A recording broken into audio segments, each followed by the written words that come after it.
Vamos então para mais uma questão do Enem de 2023. E o enunciado ele diz o seguinte: uma academia decide trocar gradualmente seus aparelhos de musculação. Agora, os frequentadores que utilizam os aparelhos do tipo 1 podem também utilizar os aparelhos do tipo 2, representados na figura, para elevar cargas correspondentes às massas M1 e M2, com velocidade constante. A fim de que o exercício seja realizado com a mesma força F, os usuários devem ser orientados a respeito da relação entre as cargas nos dois tipos de aparelhos, já que as polias fixas apenas mudam a direção das forças, enquanto a polia móvel divide as forças. Em ambos os aparelhos, considere as cordas inextensíveis, as massas das polias e das cordas desprezíveis e que não há dissipação de energia. Para essa academia, qual deve ser a razão M2 sobre M1 informada ao usuário? Nessa questão, nós temos aqui uma situação em que você tem dois aparelhos em uma academia: o aparelho do tipo 1 e o aparelho do tipo 2. Cada um desses equipamentos tem a função de levantar um objeto de massa M. O aparelho 1 levanta um objeto de massa M1, enquanto que o aparelho do tipo 2 ergue um objeto de massa M2. E a força necessária para erguer esses objetos é uma força constante. É a mesma força tanto no aparelho 1 como no aparelho 2, que tem um valor correspondente a F. Outra consideração a ser feita quanto ao movimento desses objetos é que no enunciado ele também diz que esse movimento ocorre com velocidade constante. E se a velocidade é constante, o nosso movimento ele não tem uma aceleração. Se você analisar pela segunda lei de Newton, você sabe que a força resultante é igual ao produto da massa pela aceleração. Como no nosso caso a aceleração ela é igual a zero, nós temos uma força resultante igual a zero. E uma força resultante igual a zero significa que o nosso exemplo, ou o nosso caso, é uma situação em que o corpo se encontra em equilíbrio.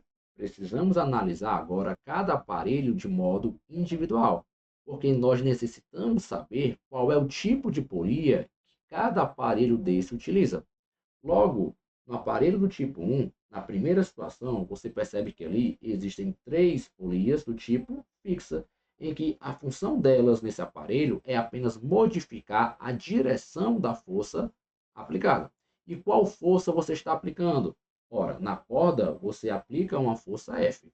Como essa corda ela é inextensível, ao longo ou em qualquer ponto dessa corda, você tem sempre a mesma força F sendo aplicada. Logo, sobre esse ponto que conecta a corda com o bloco M1, você tem aí a aplicação também de uma força F. Como o objeto tem uma massa M1 e está dentro do campo gravitacional terrestre, sobre ele aparece também uma força-peso, que eu vou chamar de P1. Na situação de equilíbrio, nós sabemos que a força resultante ela é igual a zero. Logo, as forças que puxam esse objeto para cima, elas precisam ser iguais às forças que puxam esse mesmo objeto para baixo. Com isso, temos uma configuração em que o F é igual a P1.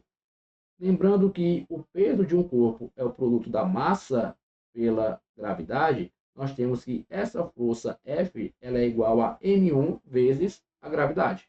E para analisar a segunda situação, ou o segundo aparelho, você percebe que nesse caso você tem três polias fixas, em que a função dessas polias é apenas modificar a direção da força aplicada. Professor, mas por que ela é fixa? Porque quando a corda passa por ela, o único movimento que cada uma delas possui é o movimento de rotação. Sim? Mas, além dessas três polias fixas, você tem uma polia do tipo móvel. Professor, por que ela é móvel? Porque quando a corda passa por essa polia, além da polia rotacionar, ela também terá um movimento de translação. Nessa situação, a polia ela vai subir. Por isso, ela é classificada como móvel. Mas o interessante da questão é que o enunciado diz que cada polia móvel tem como função dividir as forças. E colocando as forças que atuam sobre a polia, você percebe que a massa M2 ela vai puxar a polia para baixo com a força, que é a força devido ao seu peso, que é P2. Só que por essa polia passa uma corda e sobre ela você aplica uma força F. Então você vai ter que do lado direito da polia você tem aplicado uma força F, enquanto que do outro lado você também aplica uma força F.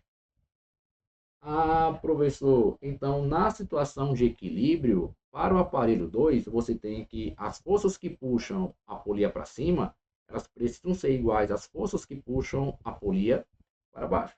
Tendo então uma configuração em que F mais F tem que ser igual a P2.